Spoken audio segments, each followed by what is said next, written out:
ఉంటుంది ఒకటే. మార్బీ అనే ఒక గుజరాత్లో ఒక ప్రాంతంలో ఒక పెద్ద బ్రిడ్జ్ కూలిపోయి 140 మంది చచ్చిపోయినా ఏ ఎన్డీఎస్ఏ బోదు, ఎవడు బోడు, ఏ ఏజెన్సీ బోదు. 140 మంది చావులకు ఫలానావాడు బాధ్యుడు అని ఒక బాధ్యతాయుతమైన ఏ ఏజెన్సీ మాట్లాడదు, కేంద్ర ప్రభుత్వం మాట్లాడదు, గుజరాత్ ప్రభుత్వం మాట్లాడదు.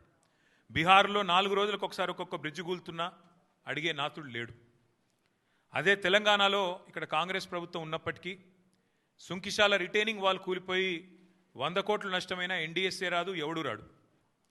అట్లాగే ఎస్ఎల్బీసీ టన్నల్ వీళ్ళ అవినీతి కమిషన్ల కక్కుర్తితో అది నిజంగా మళ్ళా తిరిగి రివైవ్ చేసే పరిస్థితి ఉందా లేదా అని కూడా సోయి లేకుండా, కనీసం ఆలోచన లేకుండా, ఇంగిత జ్ఞానం లేకుండా పూర్తి స్థాయిలో కుప్పగూలిపోయి 8 మంది చచ్చిపోయి దగ్గర 100 రోజులు దాటిపోయినా ఇప్పటి వరకు ఉత్తమ కుమార్ రెడ్డి మాట్లాడాడు, రేవంత్ రెడ్డి మాట్లాడాడు, కేంద్ర ప్రభుత్వంలో ఉన్న ఒక్క మంత్రి మాట్లాడాడు, ఎవరు బాధ్యత తీసుకున్న మనిషి లేడు. అట్లాగే వట్టెం పంప్ హౌస్ మునిగిపోయిన ఈ కాంగ్రెస్ ప్రభుత్వం వచ్చిన తర్వాత దాని గురించి మాట్లాడేటోడు లేడు. అట్లాగే పెద్దవాగు ఒకసారి కాదు 2 సార్లు కొట్టుకొని పోయిన ప్రాజెక్టు అడిగేవాడు లేదు. కానీ కాళేశ్వరం విషయంలో మాత్రం హరీష్ రావు గారు, కేసీఆర్ గారు 100 సార్లు చెప్పారు. కాళేశ్వరంలో 100 కంపోనెంట్లు ఉంటే ఒక్క కంపోనెంటు ఒక బ్యారేజ్, అందులో 3 బ్యారేజీలు, 19 రిజర్వాయర్లు, 21 పంప్ హౌజులు, 100 కిలోమీటర్ల సొరంగ మార్గాలు, 1000 కిలోమీటర్ల ప్రవాహ కాలువలు ఉన్నాయి, 100 కంపోనెంట్లు ఉన్నాయి. ఆ 100లో ఒకటి మేడిగడ్డ బ్యారేజు. అందులో మొత్తం 371 పిల్లర్లు ఉంటే 3 బ్యారేజీలు కలిపి 2 పిల్లర్లలో ఒక దగ్గర పగులు వచ్చింది.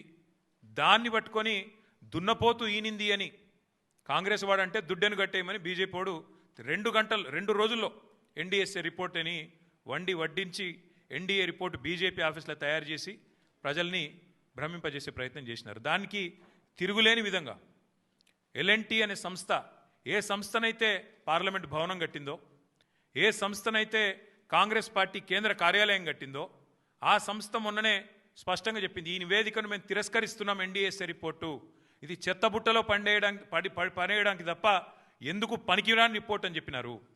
అట్లాగే ఆ సంస్థనే, ఏ సంస్థనైతే నేను అడుగుతున్నా రేవంత్ రెడ్డిని, ఏ సంస్థనైతే మేడిగడ్డ బ్యారేజ్ కట్టిందో ఆ సంస్థ నిజంగానే పనికిరాందైతే మరి కాంగ్రెస్ పార్టీ కార్యాలయం కూడా ఆ సంస్థతో ఎందుకు కట్టించడం నేను అడుగుతా ఉన్నా. కాంగ్రెస్ పార్టీ కార్యాలయం కూడా తెలంగాణకి వెళ్ళిపోయిన మూటలతోనే కట్టిరు, మీరు అందరికి తెలుసు అది. అందుకే మేము అనేది